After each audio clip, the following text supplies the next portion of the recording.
So why are you always having these arguments because I have beliefs. Beliefs that what? I have beliefs, and until superior arguments disprove my beliefs, can't it change? It can. But that's what I'm saying, superior arguments. So I need to hear something that disproves what I believe. One of the things that we have found that is really important in relationships is decision making and who chooses to do what. Yes. In that relationship. And in our experience, we find that it's something that can actually make or mar a relationship. Yeah, so today we want to dive into that and explore it. So welcome to another episode of Love and Everything in Between.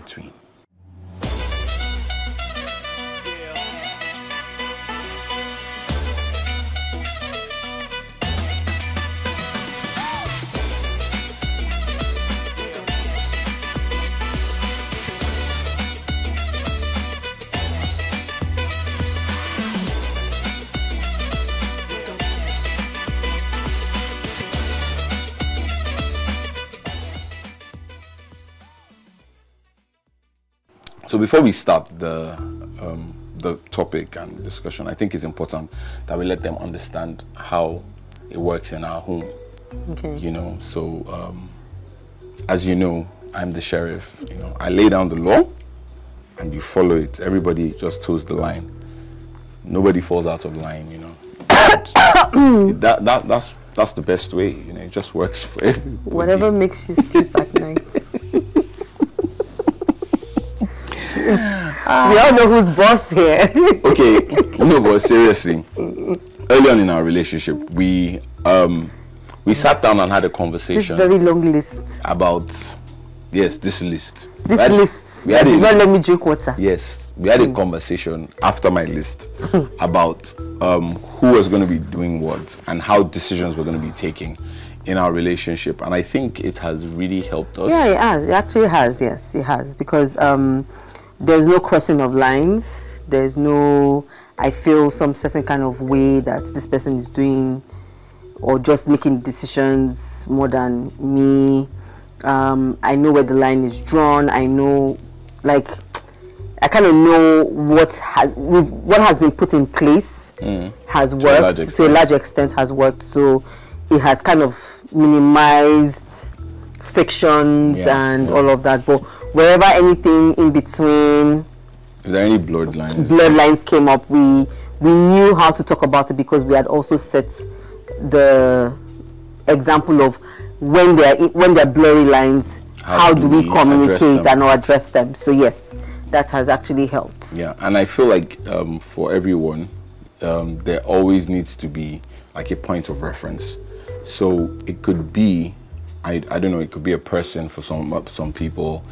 For some other people, it could be, I don't know, like what we have, which is a list, a checklist, and some sort of Bible, you know, that just kind of points us in the right direction, depending on what it is that we want to talk about. Some things are pretty clear for us. So, you know how you have couples where, you know, the woman is the one who's always cooking, cleaning, taking care of the kids. I mean, if you're in a relationship where the gender roles are sort of traditional and, you know, the decision-making process is traditional, if it works for you, hey, go ahead. And when I say it works for you, I don't mean one party, I mean both of you. If it works for both of you, it's fine. If you're both in agreement with that, I mean, it's great. If you float your boat, carry go. But there are also some other relationships where these things are not clearly defined.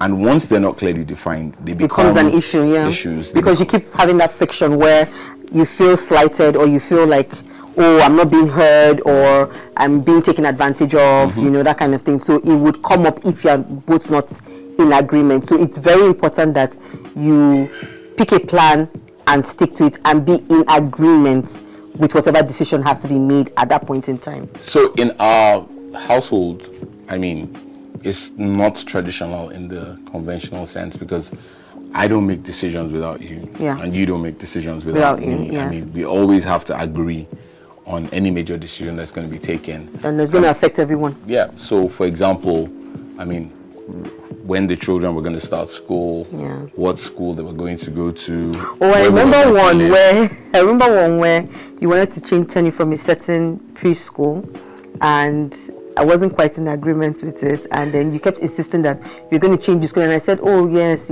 no problem. And then when it was like close to resumption, I just quietly came with comparison of bills.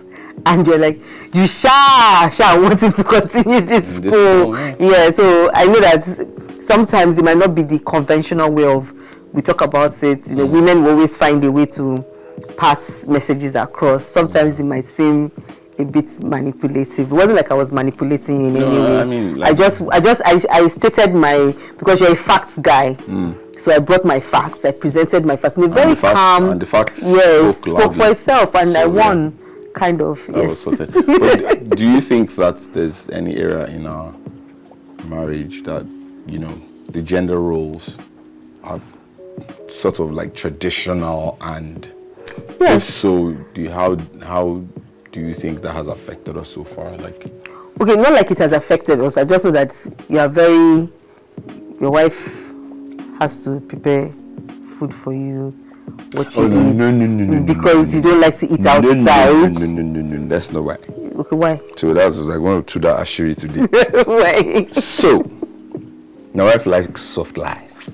Who doesn't? No, my wife likes soft life. So, my wife has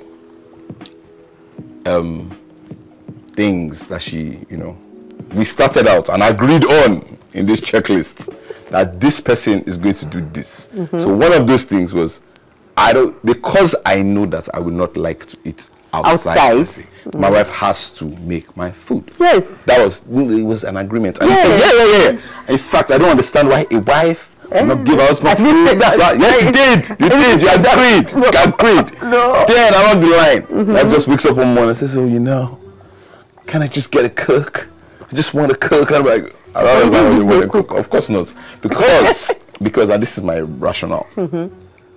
If every single thing is being taken care of, if I'm paying for every single thing in my life, then of what use are you? I'm just wondering. No. Yes. No. If I was abdicating some of my responsibilities that we had already agreed on. Rogba, at the beginning. Wait, it's just I can't pinpoint which. You cannot pinpoint because I'm feeling my roles, as we said. And I'm also feeling my roles. You said, I make for sure example, you said, for example, you're satisfied. You said, for example, I'm a companion, I'm a listener. I don't want to listen. I can pay a therapist to be listening to me. If it's a therapist will not understand. She will understand you clinically. I understand you emotionally. I understand you wholly. Like holistically. That's not the agreement. What's not the agreement? Which one did I break? The agreement was that you will make me food.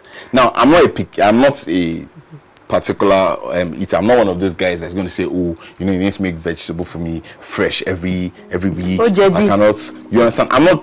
Oh, JB, like you want to beat much every day. I just feel like you know, like some things, you know, should just be like done. what are the things? We just mentioned cooking. I don't know why. But I cook. I just don't cook the mede you like again because of time. I'm busier now.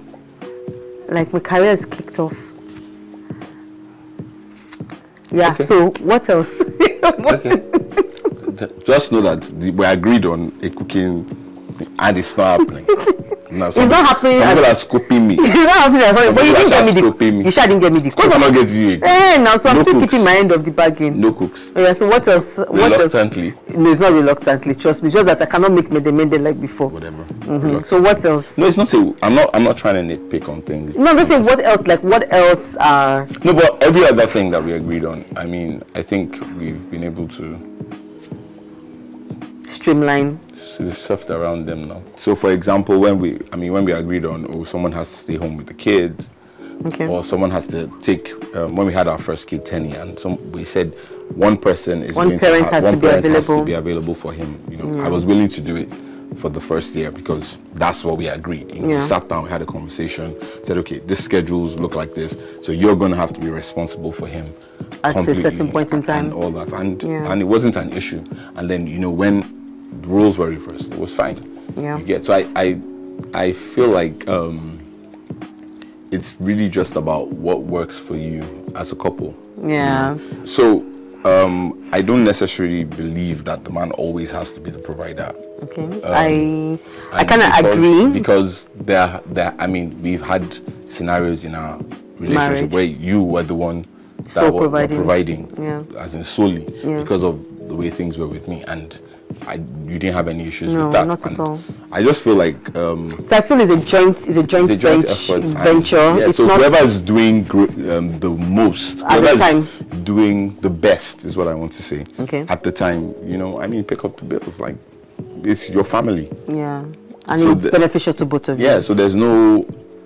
I cringe when I hear women say things like, it's the husband's responsibility to pay for the school fees. If he doesn't pay for the school fees, like, that's just totally ridiculous. Wow. It's the husband's responsibility to pay for the rent. And I mean, that's all well and good if the man is like, he's making the most and you're not making anything. But I don't understand how, as a human being, forget about male-female roles, you're in this partnership and you don't feel like you need to contribute.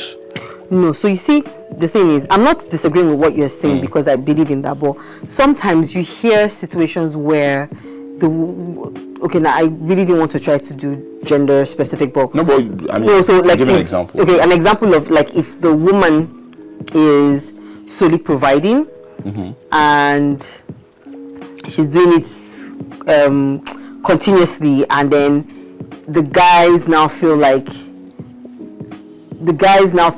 there's no drive or need to push themselves career-wise, because they just, like, because you have some people that are like, I don't want to use an offensive word, like, no, sorry. No, there are some people. That's an irresponsible person. Yes, but there are situations like that. There are situations like that it happens where maybe the woman feels, okay, we're in a union, I want to support my husband, I want to cover his shame, I don't want people to know what's going on or who's paying the bills or whatever.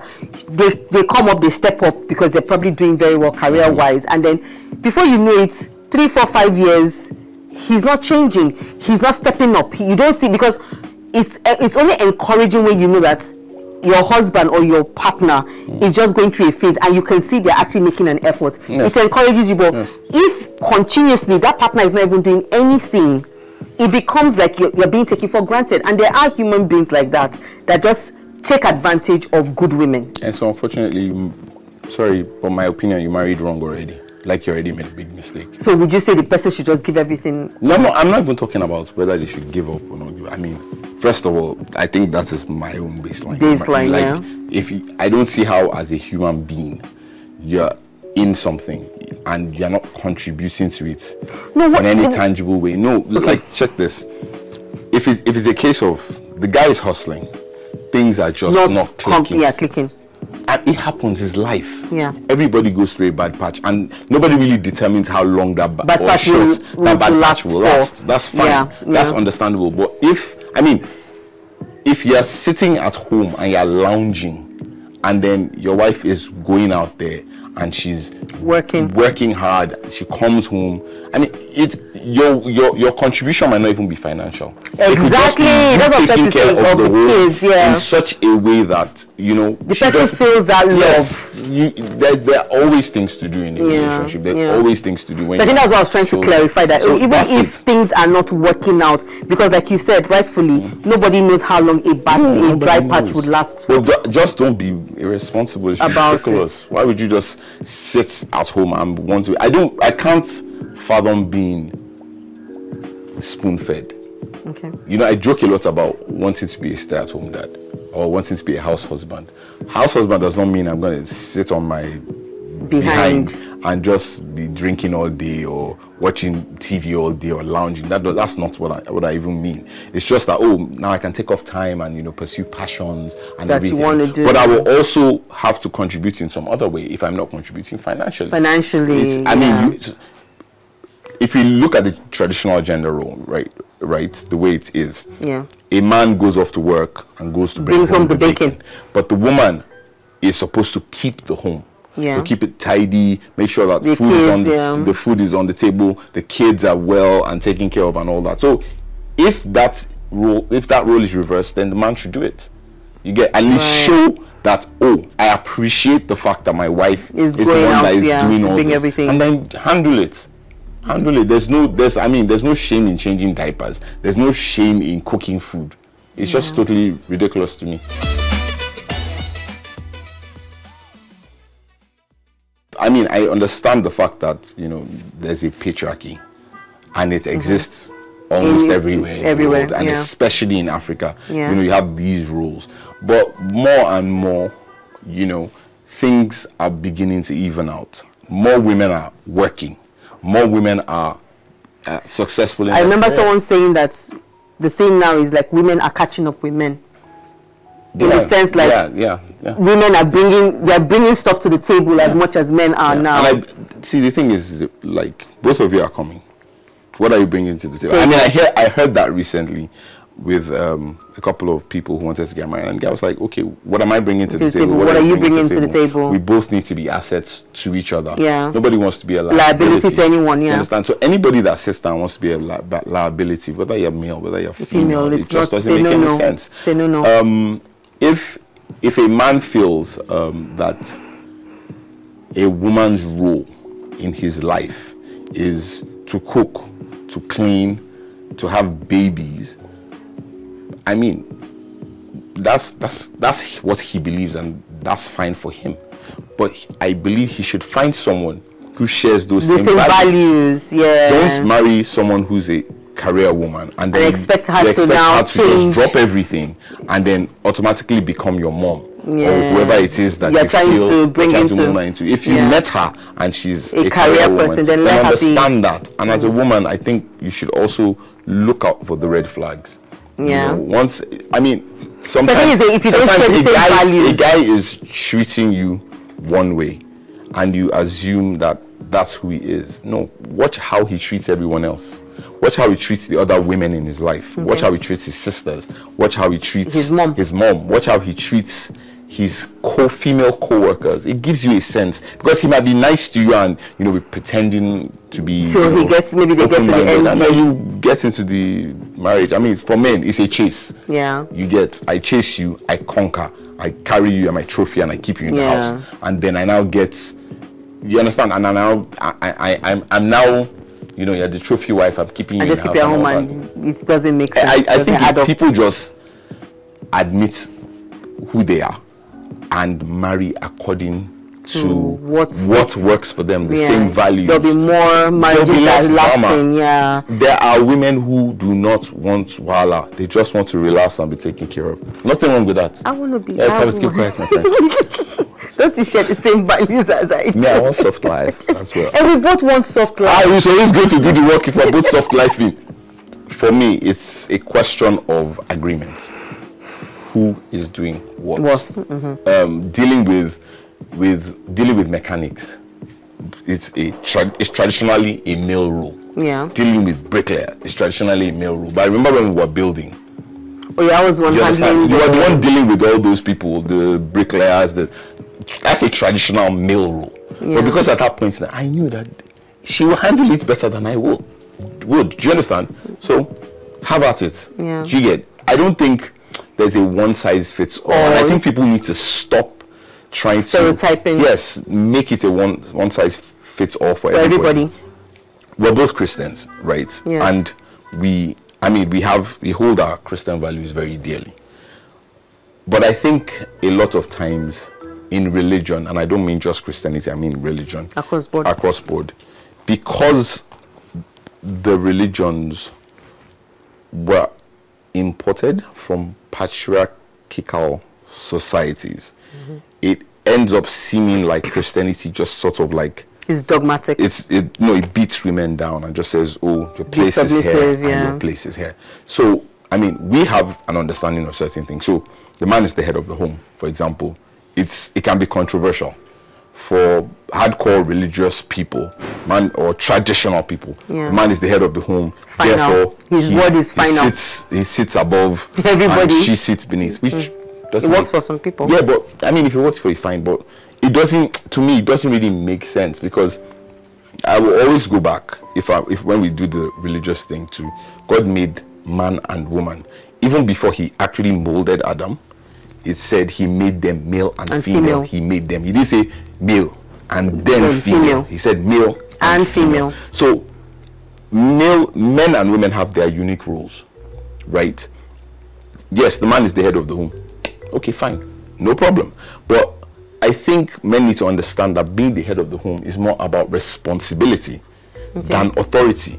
Do you understand? So if I'm the head of the home, it means the onus is on me to lead properly. Yeah. The onus is on me to make sure that things are in place. It is not because I'm the head of the home, I should now lord it over every single person. Therefore, you must bow to me and worship me. And not worship, but you get my point. Your word is some people. I mean, it gets to that point. I was reading a joke about a lady who said while she was in while she was doing NYSC, she had some male friends over, and she had killed a chicken for them to eat or something, and that she ate the gizzard. And one of her male friends lost it. Why? Because apparently in his home, and I don't know if it's a tribe thing or cultural thing, I don't know, but in his home, the gizzard is left for the man. Oh really? Yeah, it is left. Would have not survived in my house. It's a special part, and it must be reserved for the male. And you know, she was chewing the thing merrily. The guy was having an aneurysm, and that was his problem. And you know, she put it out there, and you know, you were seeing all sorts of comments, and people were just joking about it. And I read it with amusement because I was like, a piece of chicken, like. It's very important. It's very important in this tribe, please. Yeah, okay, fine. Don't take it as a joke. And I think that also comes from a place of upbringing. Yes, upbringing and background. And that's why it's also important for. So funny enough, in my house when we're growing up, if my mom makes soup and she puts snails or some particular delicacy, you are not entitled. You are not. Okay, I won't say entitled. We were not allowed to eat it unless my dad had a piece. So let me ask you a question. And it used to freak me out because I really wanted to eat this snail. I want to ask you a question. So is it that you, the children, were not entitled, or his wife also was not entitled? I don't think she felt she was entitled to eat because there's a difference there. You understand? If you say, "Oh, the children are not entitled to something," I can understand that. But if you say your wife is not entitled to, so it wasn't like he said it. So I wouldn't know if it was like a clever thing that had been said. And then it was out of respect. Was she doing it because she felt something she had probably learnt as well, or something she felt? Oh, okay, I'm doing something special. It's special like for him. It's like how you make something special for me, and everybody in the house knows. Okay, don't touch it. It belongs to Rogba. It belongs to Daddy. But that would be like a steak, or you're saying chicken lap, pies, special place, as in like it's supposedly general. I don't understand. Like, okay, you kill a chicken, there's the drumstick and there's the part, and then everybody knows that you can't touch drumstick because Daddy only eats drumsticks, so I feel like, but there are 4, let me just eat one. Why? Like, you're a greedy person. No, I'm not a greedy person. I like soft life. Your daddy's soft lap. Daddy, sorry. but so, I mean, if it floats the woman's boat, like if it works for her, Oga goes. As long as there's peace in the home. Yes, as long as everybody is cool with it. What I just don't like is I don't like oppression.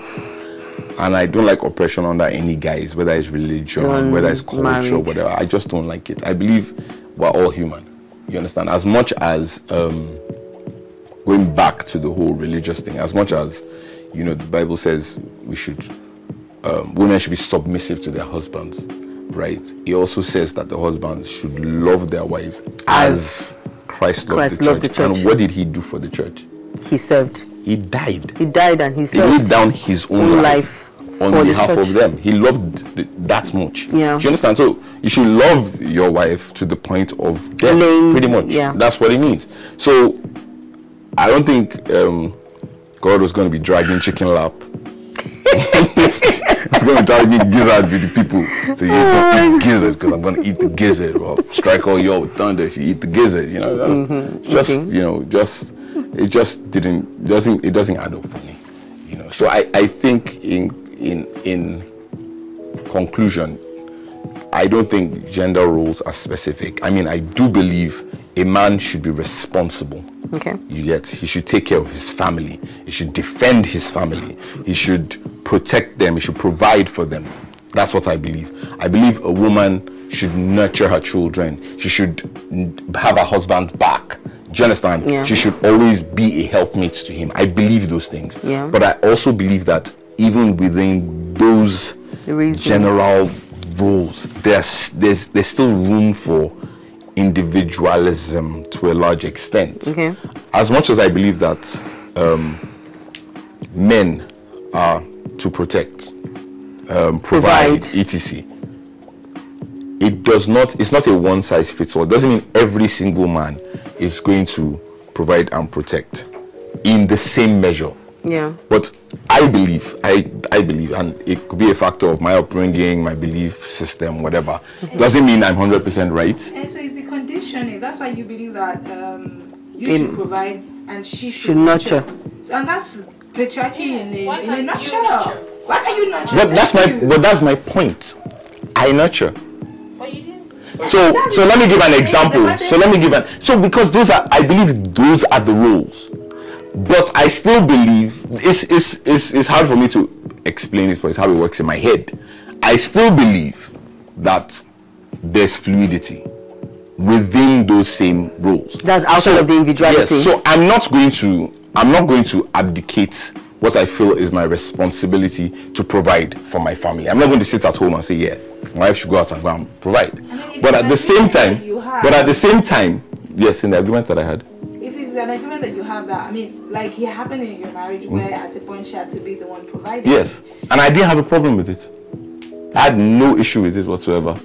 But like I said, everybody should go with their kind. Yeah. I have my beliefs. My beliefs are not 100% right. Your beliefs are not 100% right. We're still figuring this thing out as we go.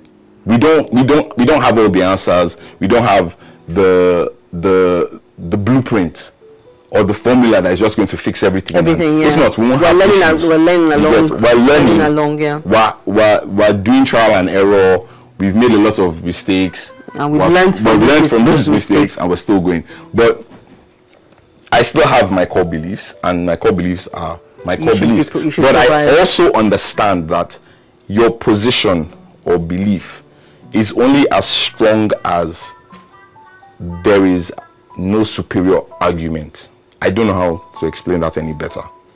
No superior argument. Yes, if a superior argument comes along, I hold this belief. I'm not one of those cognitive dissonance people. Okay, right? okay. I hold this belief.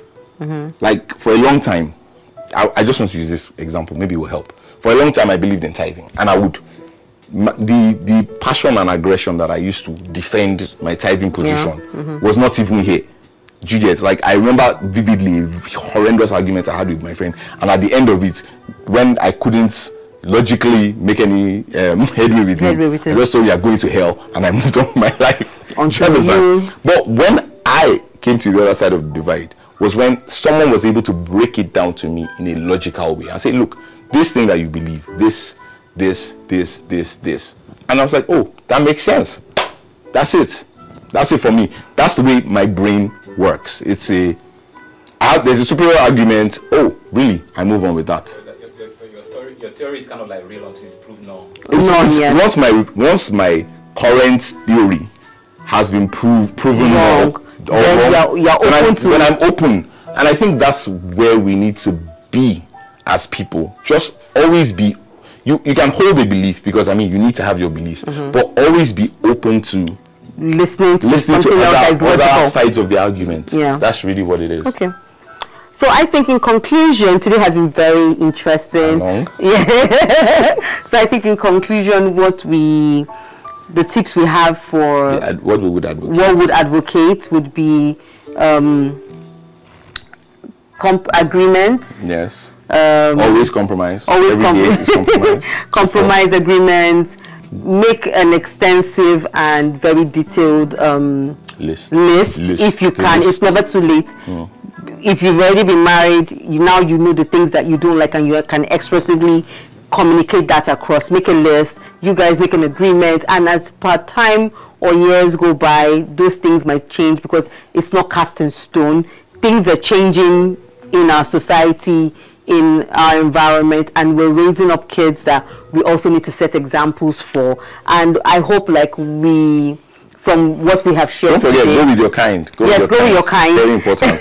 Go with your kind. Who has the same beliefs as you and be open and like-minded, and then be open as well. Be open-minded as well to also accept other perspectives and points other people's of perspective and points of views. And we hope with what we have shared today, we've been able to help anyone out there. And as usual, if you have questions, comments, send them in.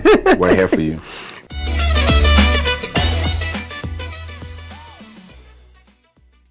Welcome to the next challenge.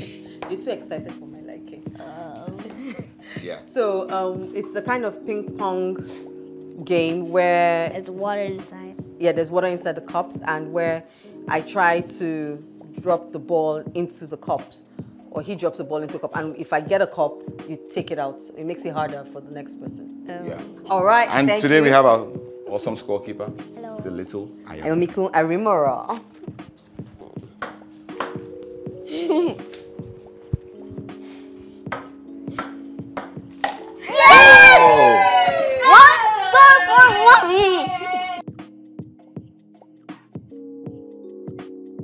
I don't. What I know is you shall drink. Oh,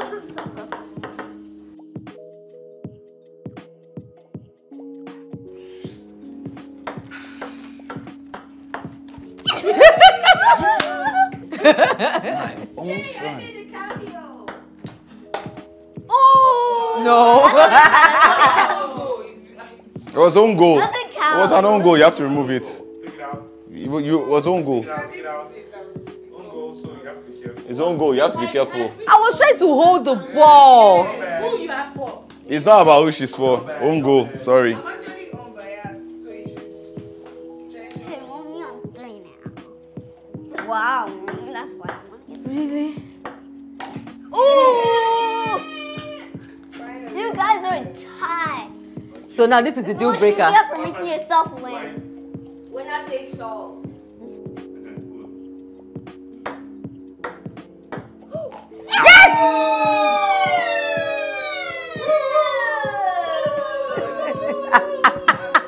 One more.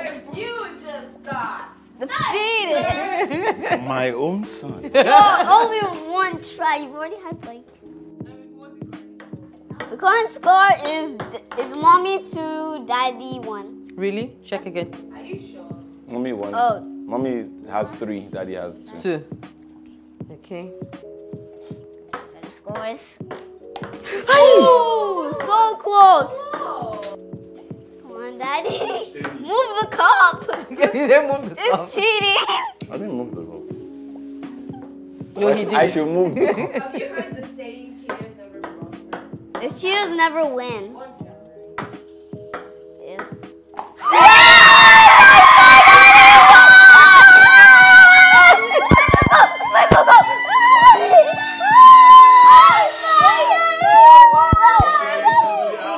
So Bill finally wins something. Daddy, you could have moved the cup. No, I can't remember. No cheating. Finally. Bill finally wins something in all the games that we have played.